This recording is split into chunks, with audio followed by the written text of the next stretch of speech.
Hello, Caroline. Are you there? Please reply if you're reading this. I wanted to ask you something. You married my son 2 years ago and came to live with us, but you're still working. Why is that? When are you going to quit that silly job of yours? You're going to be 30 in a few months, you know, right? You also know that my husband runs a company and someone has to take over that company after your husband. I suggest you start getting busy bringing a new member to this family. A male heir who will take over the company one day. Have you even put any thought into having a child? Besides, I sure would like to see a grandson soon. Good morning, Mother. I think I mentioned this numerous times, but the person that will take over as the president of your husband's company will be determined on merit. That's how your husband wants it. He's not going to have a family member just take over because this person is a relative.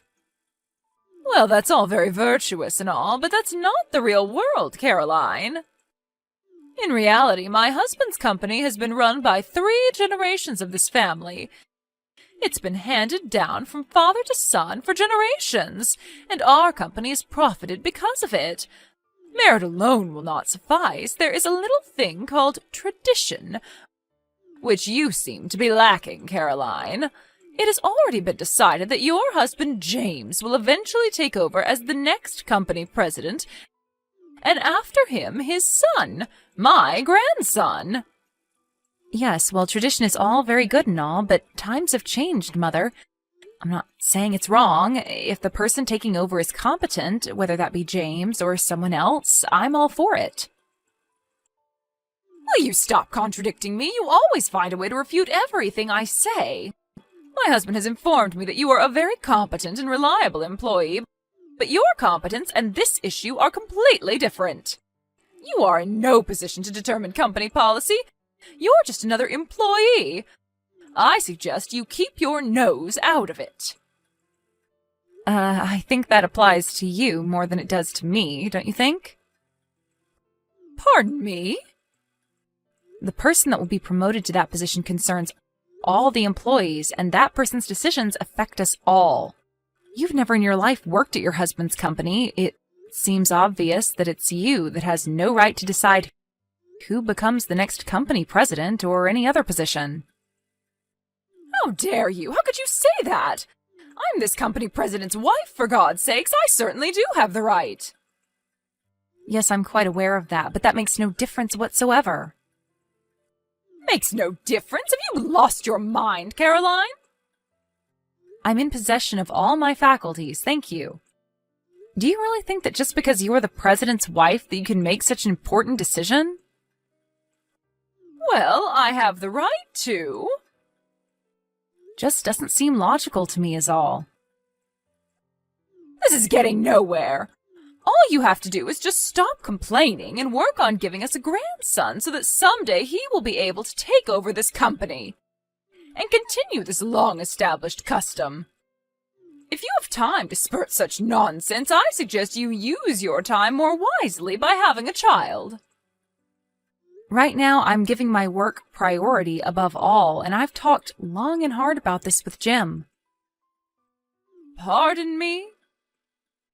I know you complain to Jim about this matter all the time, and he gets irritated because you're so bull-headed about it.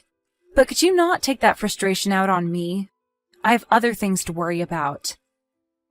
Jim said that? I wasn't trying to be difficult or anything. Just so you know, Mother, Jim is sitting right next to me and seeing this entire conversation. What? Are you serious? Why didn't you say so before? You better be ready for a line text from him later on, and it won't be a very pleasant one, I can tell you that. You tricked me into this, didn't you? You had him sit down and witness this conversation. How could you? Even if I denied such an absurd allegation, you wouldn't believe me, so what can I say? This is getting really exasperating, Mother. I really have to go. Goodbye. Caroline, are you seeing this? Answer me! I want you to come home right away and do a little cleaning. The place is a total mess. You married into this family and you live in this house. You have an obligation to do some of the chores. Sorry, Mother, I'm still at work and I have to do some overtime tonight. Got a project to finish up. Sorry. Are you serious? My husband left his position as president to become the chairman. There is not much time left for you to get to work conceiving a child. And why are you still working? There's no need. I want you to resign and stay home and fulfill your role as a wife. Excuse me? You want me to be an obedient little housewife? Is that it? Are you all right, Mother? You know I'm not the type. Like I said, I give my work priority above all. Are you still going on about that? Anyways, Jim did the cleaning as soon as he got home earlier. He just sent me a line saying that he finished. Wait, you're having James clean the house? And don't tell me he's also cooking. Yes, sometimes, anyways. We're not even living together anymore. How could you even know the place is a mess? We both share household chores. When he's busy, I do the cleaning and cooking. That's what we agreed on. I don't need you telling us what to do. Don't tell me you want me to come to your house and clean too. Is that what you're getting at? Is that what a housewife has to do? This sounds like your typical mother-in-law pestering her son's wife kind of scenario, like in some daytime soap opera. We didn't opt to live near you guys just so you would pester us day and night. How could you say that? It's a mother's duty to look after her son and, in extension, his wife. To pass the experiences of being the wife of a company president. I'm sorry, Mother, but before you start with all the same old hot air again, I received permission from Jim to respond however I saw fit. Just so you're aware. Jim gave you permission? And what's this about hot air? Also, I'm going to be pretty busy with this current project, so if you send me any messages that sound like the same old spiel, well, I'm simply not going to respond. Wait, what? So you're just going to ignore me, is that it? Yes, I already got Jim's permission to do it. Jim would never allow such a thing. I better have a talk with him about this nonsense. I really can't have you interfering with my work. We're in a crucial phase now, so I would appreciate your cooperation, Mother. You really know how to anger someone, Caroline. Yeah, well, whatever. How could you just ignore your mother-in-law, for Christ's sake? Always giving your work priority and shunning your responsibilities at home. What kind of a wife are you, anyway? I will make you listen and obey me. Mark my words, Caroline. You'll regret talking to me that way. Mother, have you gone totally nuts? Why did you go into our house without permission? And why did you change the locks? How do you expect us to get in? Are you trying to lock us out of our own home? Do you realize what you're doing, Mother? And besides, where the hell did you get a spare key? I never gave you one, and neither did Jim. I simply took my son's key and had a spare made down at the mall. Hold on a second, Mother. You had a spare made without us knowing? Yes, when he visited us last month, I saw his key case on the kitchen table. And when Jim and my husband were watching that football game, I drove down to the mall and had a spare made. He never knew it was missing. You just went and made a spare key to our house? For what, may I ask? Yes, that's because you two would never give me one. Jim promised he would when you first moved in. If I don't have a spare, how am I supposed to go over there and check the place and see that you're doing your duty properly? Mother, do I really have to explain? Stop right there, Caroline. If you want to enter this house again, I suggest you admit that you were wrong and obey my every demand. I want you to pledge that you will never disobey me, the mother of your husband, the current company chairman. And you mustn't forget that I'm the current president's mother. I want your solemn oath that you will never, ever again defy or refuse to obey your mother-in-law. I want your word or you're not entering this house. Wait a second. Did you just say the current president's mother? I'm not sure I understand you. That's right. Why is it so surprising? Just leave company matters to the current president. That would be my son and focus on conceiving a child. You're the president's wife. There's no reason for you to work. Do as I say, Caroline, or there will be consequences. If you're so dedicated to your job, well, you can continue, but that means you'll have to divorce my son. And that's final. Oh, okay. So that's what you want me to do, huh? You want me to just resign from this company? Am I understanding you correctly, Mother? That's exactly what I'm trying to tell you. Have you finally gotten that through your little head? There are plenty of other employees that can take your place.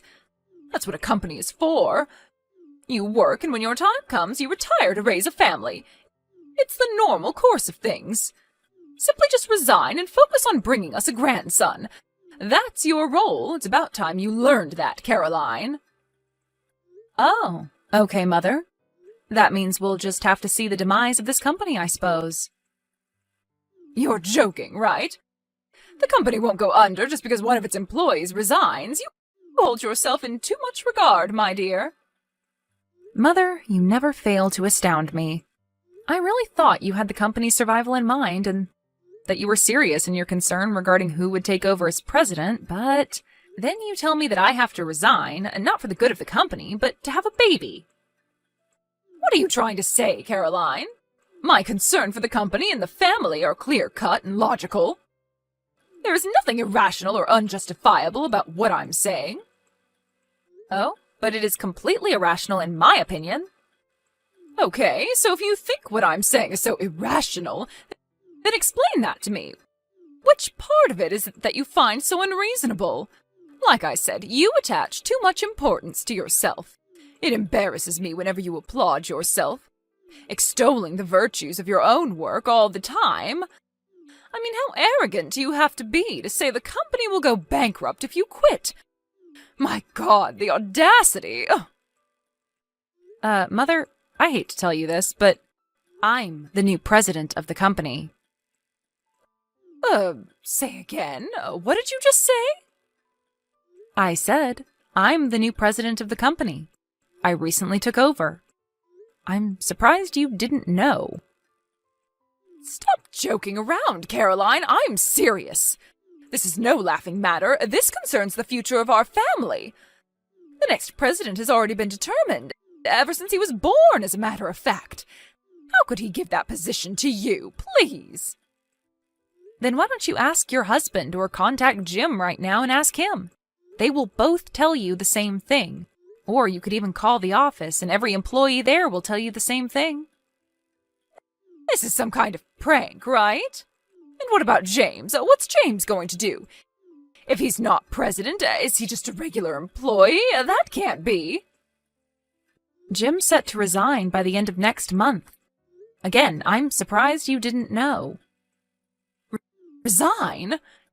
You're saying he's going to quit the company? Yes, he says he has other objectives, so for now he'll work freelance and see how things go. Freelance? Meaning he's not even going to be employed by a company? Yes, for a while, I guess, after which he says he will eventually start his own company. Start his own company? But why can't he just take over this company? Why would he start his own?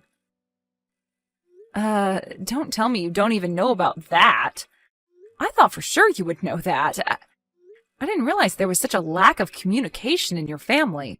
Jim said that when he went to visit last time, he brought it up several times. He did? I never... He told me that your husband and Jim discussed this possibly years ago. Jim wanted his advice. After all, your husband built his company from scratch. Who better to get advice from, right? Huh? Really? And this was all before Jim and I got married. Neither my husband nor Jim mentioned anything. Oh, and as a side note, as for being selected as president of the company, both Jim and his father were explicit in their decision that I keep my business matters separate from my personal ones, meaning even if I became president, it would not affect our personal lives. And this decision does not mean that because Jim was not selected as president that I stole it from him. Please don't get that idea. Why wasn't I told about this? This is important. My husband nor Jim gave any clue as to what was going on.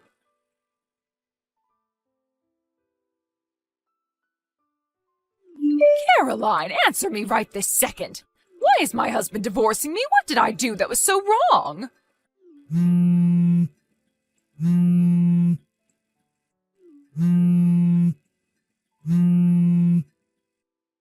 Ever since you arrived, this family has gone totally haywire. You ruined our family, Caroline. And why did Jim throw away the opportunity to become the president of his own family business? And now he's a freelancer? Why? And my husband, he didn't lift a finger to stop him.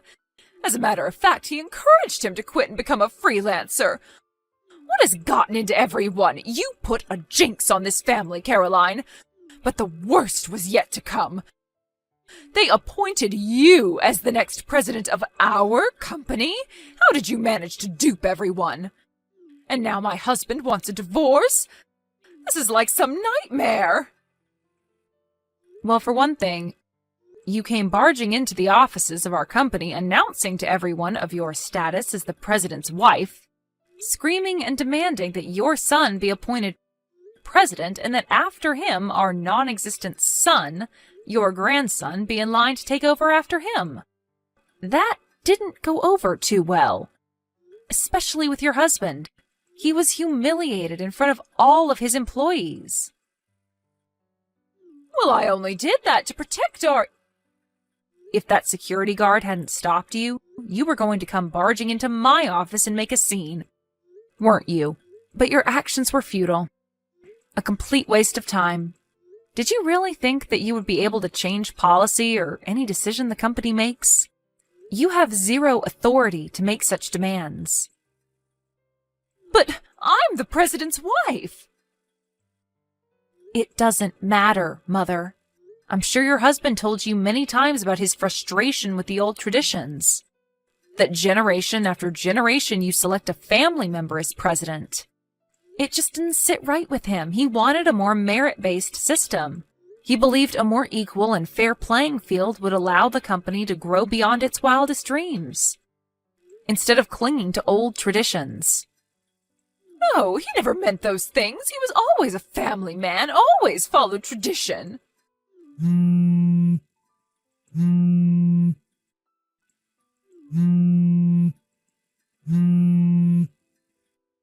Please, Caroline, talk to my husband and ask him to rescind this silly divorce. He doesn't need to do this. I'll change. Please convince him.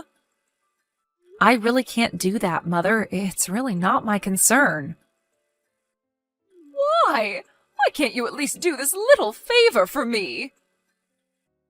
Please, Mother, work it out yourself. I have nothing whatsoever to do with your marriage. It's kind of late. I have to get some sleep. Goodbye. Please, Caroline, help me. Okay, I'll give you my blessing. How's that? I give you my blessing that you become the next president. Will you then help me in return? And about who will take over after you, well, I'll leave that up to you and James. You two can make that final decision. I won't interfere at all. What do you say, Caroline? Please?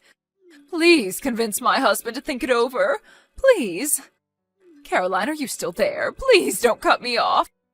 Please, Caroline, I need your help. Actually, my father-in-law told her that he was considering me as the next president, but she just wouldn't listen. Her mind just seemed to shut down whenever he brought up the subject. She couldn't accept the fact. The only thing that was on her mind was that her son was destined to become the next president, and that the wife would have to stay at home and have babies. Eventually, I was appointed as the next president, but that fact never entered my mother-in-law's mind in the slightest. Her son was the only person in the world that would be appointed, and that was that. There was no convincing her. She was so programmed by her self-delusions, a form of self-hypnosis, if you ask me. It was probably in that state of mind that made her barge into the office and cause the embarrassing scene in front of all those employees. My father-in-law was so infuriated by the incident that he began to question why he was even married to her, which eventually led him to file for divorce. After the divorce went through, she received a comfortable settlement and returned to her grandparents' home back east. But her spendthrift ways as the president's wife never really waned, and her savings quickly diminished. Her grandparents were worried that she would next target their meager savings and pension, and quickly cut ties with her. I heard she was living all alone in some beat-up apartment downtown doing various part-time jobs to make ends meet.